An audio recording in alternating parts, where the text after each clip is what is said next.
Topic हम लोग पढ़ेंगे।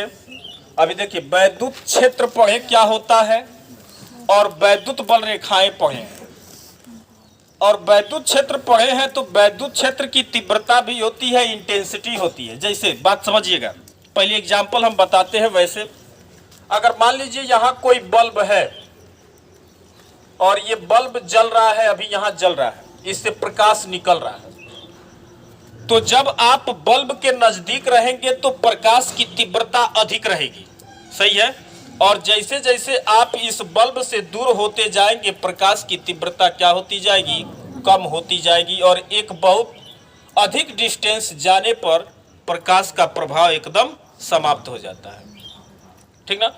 यानी कि ये बल्ब जलता है तो नजदीक रहने पर उसकी तीव्रता बहुत अधिक रहती है और जैसे जैसे इससे दूर होते जाते हैं प्रकाश की तीव्रता में कमी आती जाती है।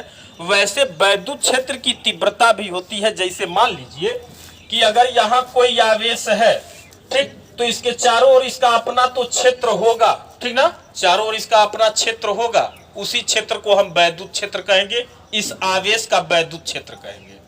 जैसे हम आपको एग्जाम्पल बताए थे कल कि आपका घर भी आपका एक क्षेत्र है जिसमें आपकी अनुमति के बिना कोई प्रवेश नहीं कर सकता है, वैसे इस आवेश का भी एक अपना क्या है, वैद्युत क्षेत्र है और इसकी अनुमति के बिना न तो कोई आ सकता है न कोई जा सकता है। ये इसका अपना खुद का वैद्युत क्षेत्र है। अगर वैद्युत क्षेत्र है तो उसकी तीव्रता भी होनी चाहिए, मतलब कि अगर हम इसके क्षेत्र के अंदर इसके नजदीक रहे तब इस आवेश के वैद्युत क्षेत्र की तीव्रता का क्या प्रभाव पड़ेगा, इससे थोड़ा सा दूर आएंगे तब वैद्युत क्षेत्र की तीव्रता का क्या प्रभाव पड़ेगा। यानी कि जैसे जैसे दूर जाएंगे तो वैद्युत क्षेत्र की तीव्रता पर हम प्रभाव पड़ेंगे। यानी कि अगर मान लीजिए अगर हमसे पूछ लिया जाए कि यहाँ कोई पॉइंट चार्ज है, कोई आवेश है Q, इससे r डिस्टेंस पर इसके वैद्युत क्षेत्र के भीतर r डिस्टेंस पर इस आवेश के वैद्युत क्षेत्र की प्रबलता, तीव्रता का मतलब क्या हुआ, प्रबलता, उस जगह पर वैद्युत क्षेत्र कितना प्रबल है उसका मान हमसे पूछेगा तो कैसे निकालेंगे। तो पहले तो हम वैद्युत क्षेत्र की तीव्रता का डिफिनीशन पढ़ेंगे। देखिएगा हेडिंग लिखते हैं, आज हम पढ़ेंगे वैद्युत क्षेत्र की तीव्रता। क्षेत्र की तीव्रता मतलब प्रबलता से है, वैद्युत क्षेत्र की तीव्रता। इंग्लिश भी लिखते हैं intensity of electric field, intensity of electric field, वैद्युत क्षेत्र की तीव्रता। तो ये आवेश है, इसके चारों ओर इसका अपना वैद्युत क्षेत्र है, तो कोई जरूरी नहीं है। जैसे अभी हम आपको बताया, क्या कल एग्जाम्पल बता रहे थे, अगर यहाँ कोई चुंबक है और इसके चारों ओर अपना चुंबकीय क्षेत्र होगा, जब उसके क्षेत्र के अंदर आप कहीं भी कोई कील रखेंगे तो ये उसको क्या करेगा, आकर्षित करेगा। अगर इसके क्षेत्र से बाहर चले जाएंगे तो कोई आकर्षण अथवा प्रतिकर्षण नहीं होगा। मतलब क्या होगा, अगर ये आपका घर है, आप यहाँ हैं आप, तो इसके बाहर क्या हो रहा है, ठीक ना, उसकी कोई गारंटी नहीं है। कोई आपके दरवाजे के सामने सड़क है, वहां जाकर के लोटनिया मारे तो उससे आपको कुछ लेना देना नहीं है, क्योंकि यह आपके क्षेत्र से बाहर है। लेकिन क्या हुआ, आपके घर के अंदर आकर के लोटनिया मार सकता है क्या, कभी नहीं, ऐसा नहीं हो सकता है, क्योंकि आप उसको हटा देंगे, क्योंकि वो आपका अपना क्षेत्र है। तो जब ये आवेश है तो इसका अपना क्षेत्र है, इसके नजदीक आएंगे तो इसके क्षेत्र की प्रबलता कुछ और होगी। जैसे जैसे इससे दूर होते जाएंगे इसके क्षेत्र की प्रबलता में कुछ न कुछ इसके मान में परिवर्तन होगा, ठीक ना। वो परिवर्तन भी हम निकालेंगे। और जैसे एग्जाम्पल दिए कि अगर ये कोई आवेश है, इसका अपना खुद का वैद्युत क्षेत्र है और इस आवेश से r दूरी पर इस आवेश के वैद्युत क्षेत्र की तीव्रता अर्थात उसकी प्रबलता का मान पूछा जाए तो हम उसको भी निकालेंगे। एग्जाम्पल एक और बताया आपको कि अगर ये बल्ब जल रहा है तो प्रैक्टिकली आप देखे भी हैं, ऐसा नहीं है कि जो हम कह रहे हैं वही सही है। प्रैक्टिकली आप देखें कि अगर बल्ब जला दें तो आप इसके नजदीक रहेंगे तो प्रकाश की तीव्रता, प्रबलता अधिक रहेगी और जैसे जैसे आप इससे दूर होते जाएंगे प्रकाश की प्रबलता में क्या होती जाएगी, कमी होती जाएगी। तो सेम ऐसे चार्जों के लिए भी होता है। और देखिए आपको ये भी पता है कि जब दो विपरीत प्रकार के चार्ज एक दूसरे से बहुत नजदीक रहते हैं या समान प्रकार के चार्ज एक दूसरे के बहुत नजदीक रहते हैं तो इनके बीच लगने वाला आकर्षण अथवा प्रतिकर्षण बल का मान क्या होता है, बहुत अधिक रहता है। और जैसे जैसे दूर होते जाते हैं इनके बीच लगने वाले बल का मान क्या होता जाता है, कम होता जाता है। वैसे आवेशों के वैद्युत क्षेत्र का प्रभाव वैद्युत क्षेत्र की तीव्रता अथवा उसकी प्रबलता जब उससे दूर होते जाएंगे तो कम होते जाएगी। कितना कम होगा और कितना होगा उसको भी हम निकालेंगे। उससे पहले हम वैद्युत क्षेत्र की तीव्रता पढ़ेंगे। ध्यान से सुनिएगा, इसका डिफिनीशन क्या होगा। आपको पता है कि ये कोई आवेश है, इसका अपना वैद्युत क्षेत्र है। इसके वैद्युत क्षेत्र के अंदर आप कोई दूसरा आवेश लेकर के आते हैं तो या तो ये उसको क्या करेगा, आकर्षित करेगा। जब उसके क्षेत्र में रहेंगे तब, क्षेत्र से बाहर है तो कोई दिक्कत नहीं है, एकदम स्वतंत्र रहेगा, कोई दिक्कत नहीं। लेकिन इसके क्षेत्र के अंदर जैसे आने की कोशिश करेगा तो ये वाला या तो उसको आकर्षित करेगा या प्रतिकर्षित करेगा। तो सुनिएगा, थोड़े समय के लिए हम एक परीक्षण आवेश लेके आते हैं प्लस क्यू नॉट। एक बात और बताएं, ये परीक्षण आवेश बोले तो ये टेस्ट चार्ज है, ये सिर्फ टेस्टिंग के लिए आता है, बाकी इसका कोई लॉजिक नहीं रहता है। और एक बात ये भी बता दे, ये टेस्ट चार्ज ऑलवेज पॉजिटिव होता है, सदैव धनात्मक होता है परीक्षण आवेश। और परीक्षण आवेश सिर्फ हम लेकर के आएंगे, इस आवेश का ये अपना वैद्युत क्षेत्र है। हम परीक्षण आवेश को सिर्फ लेकर के आएंगे, इसके वैद्युत क्षेत्र की प्रबलता, इंटेंसिटी, ठीक ना, यानी कि वैद्युत क्षेत्र की तीव्रता का मापन करने के लिए सिर्फ परीक्षण आवेश को लेके आएंगे, बाकी परीक्षण आवेश का कोई योगदान नहीं रहेगा। और परीक्षण आवेश बोले तो ये ऑलवेज पॉजिटिव होता है, धनात्मक होता है, और इसका परिमाण आंकिक मान बहुत अल्प होता है, यानी कि बहुत कम होता है। मतलब क्या हुआ कि अगर ये कोई आवेश है, इसके नजदीक में आप परीक्षण आवेश लेकर के आते हैं तो इसके वैद्युत क्षेत्र को ये वाला परीक्षण आवेश प्रभावित नहीं कर पाता है। अगर परीक्षण आवेश के अलावा कोई दूसरा बड़ा चार्ज लेकर के आएंगे तो इस आवेश के वैद्युत क्षेत्र के प्रभाव को प्रभावित करेगा।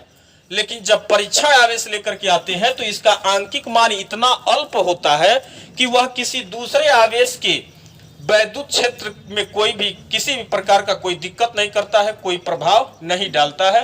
तो ये होता है परीक्षण आवेश। अगर आपसे कोई पूछे, देखिए क्वेश्चन बना है कि परीक्षण आवेश का आंकिक मान या वैल्यू बहुत कम क्यों ली जाती है, तो आप कहेंगे कि परीक्षण आवेश पहली बात तो धनात्मक होता है और इसका खुद का अपना आंकिक मान, इसका परिमाण इतना अल्प होता है कि अगर इसे हम किसी दूसरे आवेश के समीप लेकर के जाएंगे तो उस आवेश के वैद्युत क्षेत्र में ये कोई प्रभाव नहीं डाल पाएगा, अर्थात उसके वैद्युत क्षेत्र को ये प्रभावित नहीं करेगा। इसकी वैल्यू बहुत कम होती है, सिर्फ ये टेस्टिंग के लिए आता है और इसका काम खत्म हो जाता है। इतना बात क्लियर हुआ। ये था परीक्षण आवेश के बारे में जानकारी।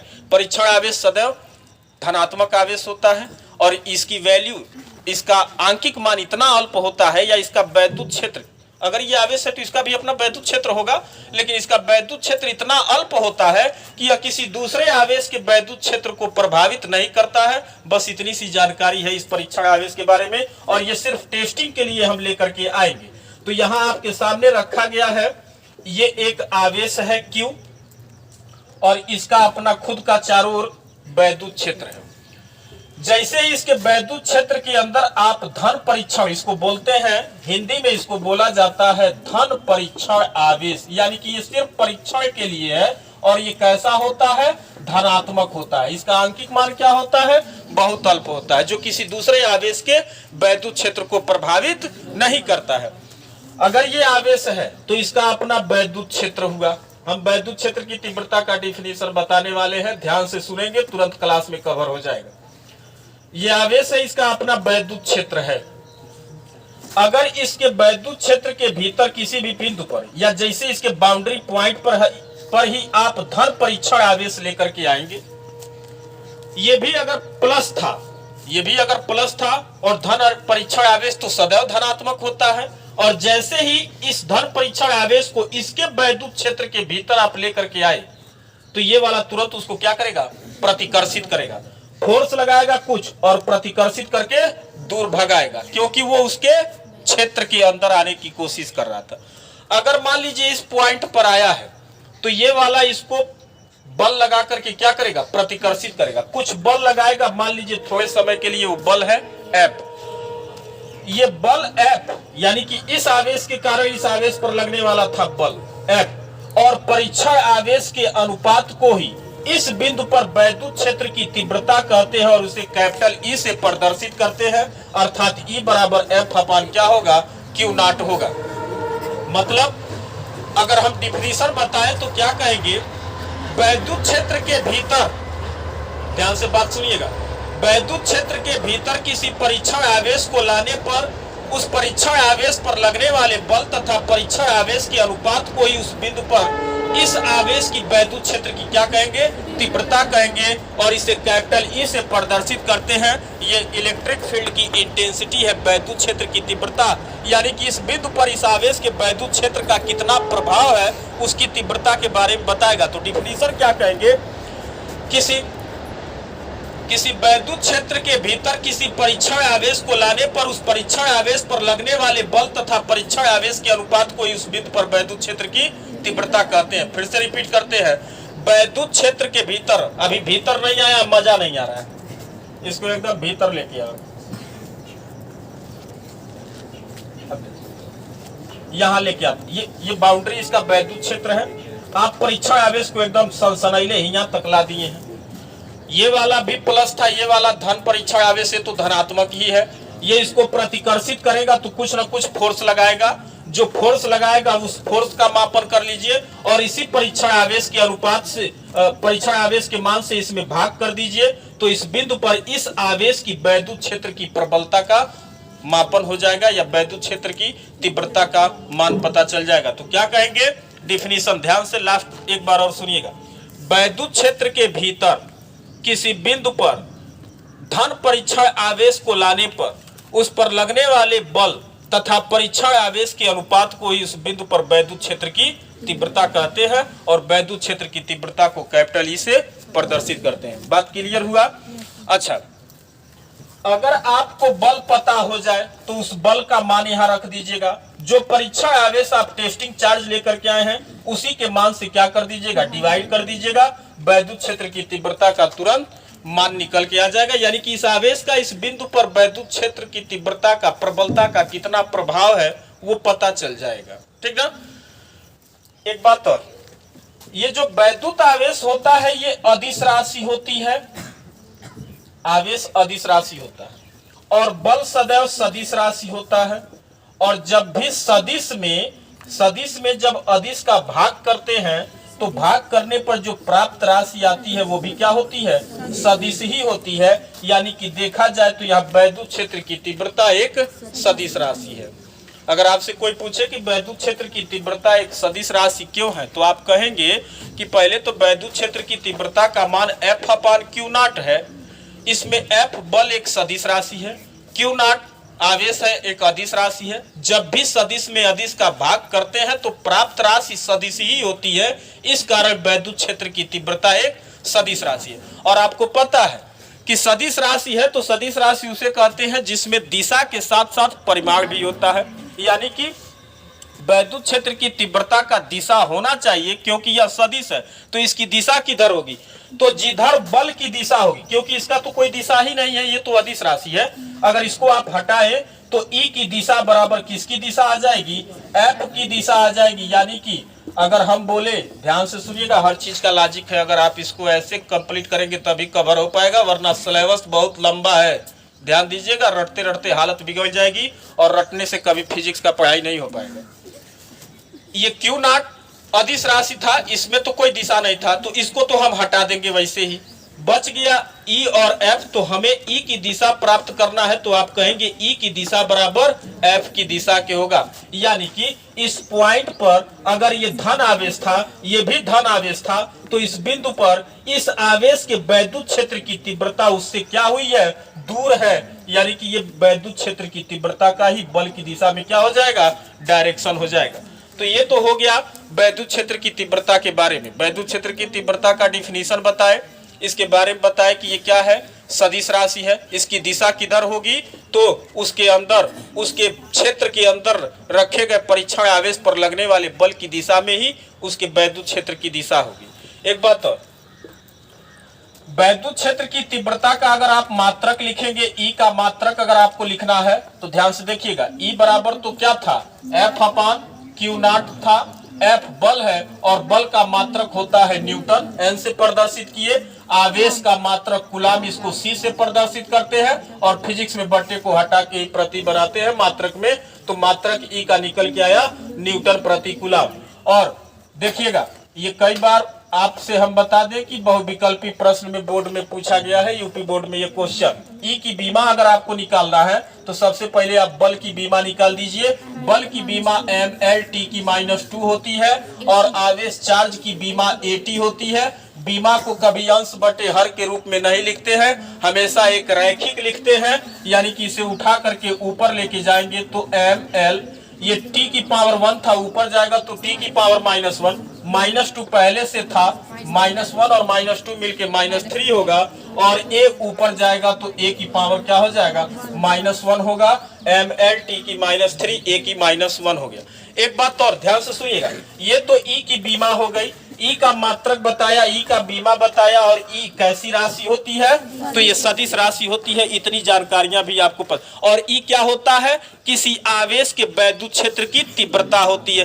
तीव्रता बोले तो कि किसी बिंदु पर किसी आवेश के वैद्युत क्षेत्र का कितना प्रभाव है, वो कितनी प्रबलता है उसकी, वहां उसके क्षेत्र की, उसके बारे में ये बताता है। और डिफिनीशन क्या बताए, किसी वैद्युत क्षेत्र के भीतर किसी परीक्षण आवेश को लाने पर उस परीक्षण आवेश पर लगने वाले बल तथा परीक्षण आवेश के अनुपात को ही उस बिंदु पर वैद्युत क्षेत्र की तीव्रता कहते हैं। आप इस फार्मूले को कंप्लीट करिएगा, डिफिनीशन अपने आप बना सकते हैं।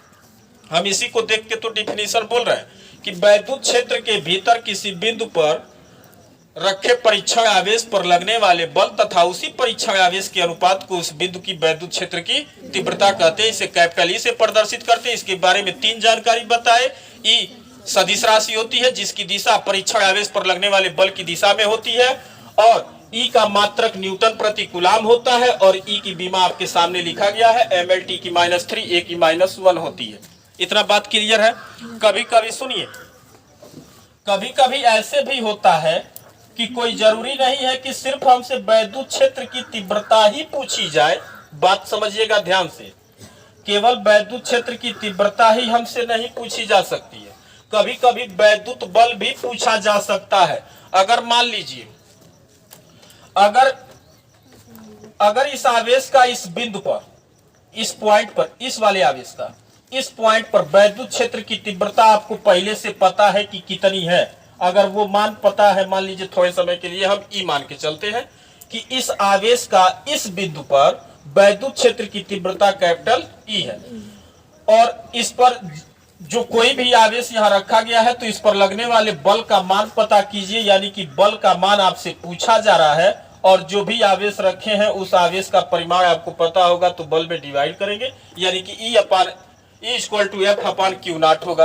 अगर एफ का मान निकालेंगे तो क्यू नॉट इंटू क्या लिखेंगे, ई लिखेंगे। एक बात ध्यान दीजिएगा, ये फार्मूला बहुत इंपॉर्टेंट है। जब हम चौथा चैप्टर पढ़ाएंगे वैद्युत चालन यानी कि वैद्युत धारा वाला चैप्टर पढ़ाएंगे, तो उसमें धारा का प्रवाह कैसे होता है या ओम के नियम का जब हम सत्यापन करेंगे तो इसी फार्मूले का यूज किया जाएगा। ये बहुत लॉजिक वाला फार्मूला है, F equal to Q naught into E. E क्या था, कोई आवेश था जिसका ये वैद्युत क्षेत्र की तीव्रता है, और क्यू नॉट क्या था, उसके वैद्युत क्षेत्र के भीतर कोई रखा गया आवेश था, और एफ क्या था, उस आवेश पर लगने वाला बल था। और देखिए, कोई जरूरी नहीं है कि यहाँ अब क्यू नॉट ही रहे, कोई चार्ज हो सकता है। एफ बराबर क्यू इंटू ई भी लिख सकते हैं। इस क्यू नॉट के अलावा कोई चार्ज हो सकता है। ये कोनो बाउंडेशन नहीं है कि केवल परीक्षण आवेश ही यहाँ रहेगा। ये तो परीक्षण आवेश हम केवल इसके वैद्युत क्षेत्र की तीव्रता के मापन के लिए लेके आए हैं, लेकिन इस चार्ज की जगह पर कुछ और भी हो सकता है, तो आप इसकी जगह पर उस मान को रख सकते हैं, चेंज कर सकते हैं। कोई बाउंडेशन नहीं है कि केवल क्यू नॉट ही अर्थात परीक्षण आवेश ही होगा। यानी कि अगर वैद्युत क्षेत्र की तीव्रता पता है और उस, जैसे हम क्या बोले, ये आवेश है, इसके अंदर किसी बिंदु पर वैद्युत क्षेत्र की तीव्रता पता है आपको, और उसके अंदर कोई और दूसरा आवेश, क्यू नहीं Q1 ले लीजिए, Q1 रखा गया है, तो उस पर लगने वाले बल का मान निकालने के लिए आप उसके वैद्युत क्षेत्र की तीव्रता में उस आवेश का मल्टीप्लाई कर देंगे, तो इस आवेश पर लगने वाले वैद्युत बल का मान पता हो जाएगा। और ध्यान दीजिएगा, इस फार्मूले को भूलना नहीं है, ये फार्मूला बहुत इंपॉर्टेंट है। F = Q × E, ये बहुत ही इंपॉर्टेंट है। कई चैप्टर में इसका यूज करेंगे, इसी चैप्टर में भी इसका यूज करेंगे हम, ठीक ना। तो ये बहुत इंपॉर्टेंट है, इसको भूलना नहीं है। क्या नहीं भूलना है कि अगर आपको वैद्युत क्षेत्र की तीव्रता पता है, किसी आवेश के वैद्युत क्षेत्र की तीव्रता के बारे में आपको मालूम है उसका मान, और उसके अंदर आप कोई Q आवेश रखे हैं तो उस पर कितना वैद्युत बल लगेगा, तो आप इसी फार्मूले से निकालेंगे F = Q × E। और हम बताएं कि इस फार्मूले का जब हम वैद्युत चालन वाले चैप्टर में आपको पढ़ाएंगे, यानी कि अभी तो ये पहला चैप्टर चल रहा है, जब हम चौथा चैप्टर पढ़ाएंगे तो हम चालक तार में धारा का प्रवाह क्यों होता है, कैसे होता है, इसी फार्मूले का लॉजिक लगाएंगे, तब जाकर के हमको पता चलेगा, ठीक ना। इसके अलावा इस फार्मूले का यूज जब हम फिजिक्स का लास्ट चैप्टर पढ़ाते हैं, जिसको सेमीकंडक्टर बोला जाता है, चैप्टर का नाम है अर्धचालक युक्तियां, ठीक ना। वो चैप्टर बोर्ड की दृष्टि से बड़ा इंपॉर्टेंट होता है, तो उसमें भी इसी फार्मूले का यूज किया जाता है, F = Q × E। यानी कि कुल मिला जुला करके ये बहुत बेसिक पॉइंट है, और आज ही अभी इसी वक्त कंप्लीट कर लीजिएगा। F = Q × E क्या होता है, इसको भूलना नहीं है। बात क्लियर है? ठीक।